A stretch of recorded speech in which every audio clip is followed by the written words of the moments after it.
This isn't an Indian curry. It's an old-fashioned Australian-style lamb curry with a rich, beautifully balanced gravy and a rather unusual cooking step that you may not have seen before. I found this recipe a few years ago in my son-in-law's Practical Professional Cookery book, and I liked it so much that I bought my own copy. I'm pairing it today with some basmati rice and an Australian carrot salad, but I haven't made it in a while, and I've been really looking forward to making this video because I'm also looking forward to eating it again. So this recipe is written for chefs, so it's written in grams. I hope that's okay. And here I have 1.3 kilos of a lamb shoulder roast, which is boneless. And lamb shoulder is what you need for this recipe. Lamb leg gets a little dry if you cook it too long, whereas lamb shoulder has a lot more fat and it slow cooks beautifully. Now I was going to halve this recipe because sometimes you can buy those lovely little shoulder roast by Grays in Coles, however they weren't available. And to be honest, I love this curry. It tastes delicious and it freezes well. Now it says it makes 10 portions because it is quite rich. However, I think 8 portions is more realistic. And you know, if you go and get a curry from a takeout, the size, even if it's large, isn't a lot because curry is quite rich. So there's only, you know, so much you can eat at once. However, Mike usually finishes off 2 platefuls of this, no problem. So all I'm doing now is cutting it into fairly large chunks. And if there's a lot of excess fat, you can remove some. But at the end, when the curry's finished cooking, I skim off the excess fat then. And this meat has been sitting out of the fridge for about an hour. In the recipe on the website, I'll also put the ingredients for half of the amount that I'm making today. So any big excess fat like that, I just trim off. And then I simply season with some salt and some black pepper. And now time to get some colour on this meat. Now the recipe calls for 100 grams of butter, which is a lot. And you know, you don't have to use that all, but the butter imparts such a lovely flavour. And I've made it a few times using butter, but if I have it, I prefer using ghee because ghee has a higher cooking point than butter. But either or, they both taste delicious. And I'm going to brown this in batches because if you throw all of this into a pan, it will become more stew-like than browned. So I'm going to cook the whole dish today in this one pan. And I've had it warming up on the stove for a few minutes. And I put a generous amount of ghee in there, or butter. And I want to fry these over quite a moderate heat, like a moderate to high heat.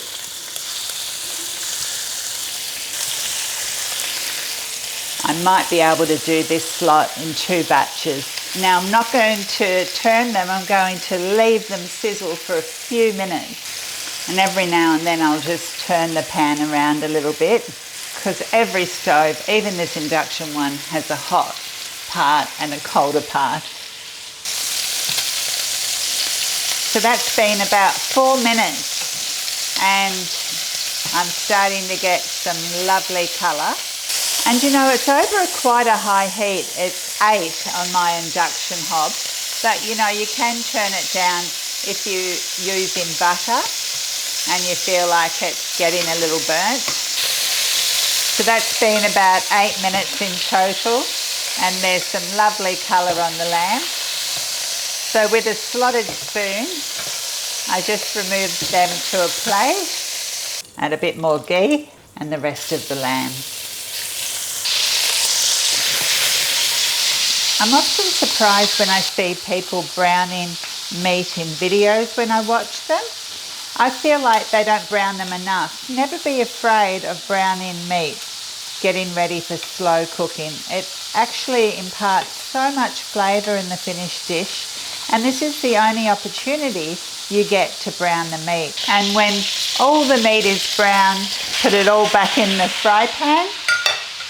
And then add 500 grams of roughly chopped onions, and that equates to 3 large onions. and 2 cloves of roughly chopped garlic. And I'm just going to add the rest of my 100 grams of ghee and let the onions cook just for 5 minutes or so, and just until they get a little bit of colour. And while the onions are cooking for a few minutes, preheat your oven to a fairly hot oven, 200 degrees Celsius with a fan, or 220 degrees Celsius conventional. Now the recipe calls for 50 grams of curry powder, which is quite a lot of curry powder. I've found that 40 grams is how I like it, and it's not at all spicy. I'm using Keen's curry powder, but I've also used Clive of India curry powder, and I find the 40 grams is about perfect for Mike and I. And then 50 grams of flour, and I'm just using plain flour here, gluten-free plain flour actually. Now just stir that in. Now here comes the unusual part. Turn off your heat on the stove and pop this in to the hot oven for 10 minutes. And what this step does is that it takes away the raw taste of the flour, but it also toasts the spices, which contribute to a lovely rich flavour. And you know, it's an unusual step, but I think it sort of sets this curry apart a little from others perhaps. And when the 10 minutes are up, remove the pan back to the stove and decrease your oven heat to 160 degrees Celsius fan forced, or 180 conventional. Turn the stove back on and try and remember that the pan is very hot. And add 1 tablespoon of tomato paste. Just cook that for a minute or 2. I always like to cook out tomato paste. And you'll see on the bottom of your pan that there's a layer of sort of like flour mixture that's sort of baked on, but the stock will lift that off. And then add just enough beef stock to barely cover the meat. And that was 1.6 litres, and bring it to the boil. And stir in that fond on the bottom. As it comes to the boil, that fond will lift off. And this curry makes a lot of gravy, but I think that's wonderful because served with rice, it's just delicious. I've got a few tiny little bits of burnt onion here. It doesn't matter, but just because I'll remove them. And all that flour that was baked on the bottom has now come off. I can feel it. Taste it for seasoning. The salt level was pretty good. I won't add any other salt. I can add a little bit of black pepper though. I have 75 grams of mango chutney here, and the chutney adds a lovely sweetness to it. And then I have 150 grams, which is like a large apple, just diced, and I leave the skin on. Now don't be alarmed by this next ingredient because you wouldn't even know they're there. By the time the curry is cooked, these will have dissolved into the sauce, but they add a beautiful sweetness, and that's 50 grams of sultanas. And the final ingredient before I pop it in the oven is just 10 grams of desiccated coconut. Now that's not much at all, but what it does is it helps thicken the sauce and adds just another little background note. It doesn't taste coconutty at all, this dish. So now it goes covered into the slow oven for an hour and a half, or until the meat is really tender. And I'm going to check it in an hour and give it a little stir and see how it's travelling. It's so hot. I really don't need to stir it, but I want to show you what it looks like after an hour. It's got a way to go yet, but it's smelling really, really delicious. Okay, I'll put the lid back on and pop it in the oven, and I'll keep an eye on it, but I think it will have another hour, which will make it 2 hours all up. So that's 2 hours, and I would be very surprised if the meat isn't tender by now. So I carefully remove it from the oven. Very, very hot.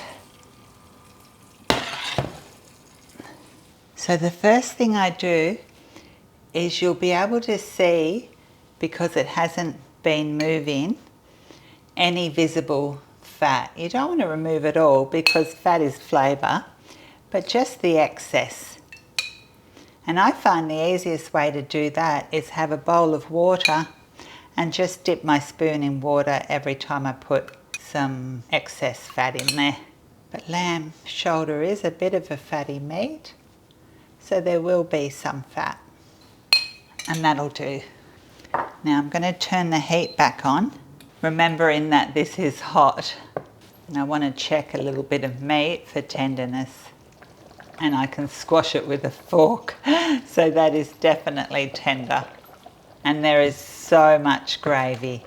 I've mixed 1 tablespoon of corn flour with 1 tablespoon of cold water here, just a little corn flour slurry, just to make the gravy that little bit thicker. I like the gravy lovely and thick, which it is now. And I'll just cook that corn flour out for a minute or so. And while that's cooking out, I'll just taste it for seasoning. The salt and the pepper is spot on, but I'm just going to add 1 big dessert spoon of jam. And you know, this is apricot jam, but you could use red currant jam or just another tablespoon of mango chutney. And this will just take the edge off the bitterness from the curry powder. Oh, yum.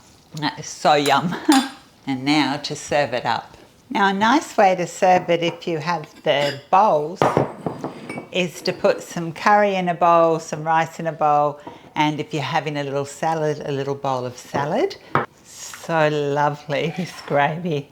Just a couple of ladles in a bowl. And then I've cooked a mountain of rice here.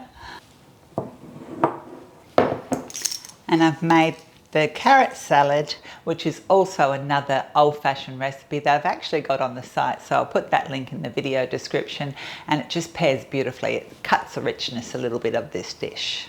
Then I would serve it with a little bit extra mango chutney, and totally optional, you can put just a little spoonful of cream or yogurt in the middle of the curry. And that is one delicious meal. I take that back. It won't serve 8 people. It won't even serve 6. It'll be lucky if it serves 4 because I've just forgotten how delicious this is. I've already polished off a big bowl and I know Mike's going to love it too. Thank you so much for watching. I hope you enjoyed this one if you give it a go, and I hope to see you again soon. Oh, so good.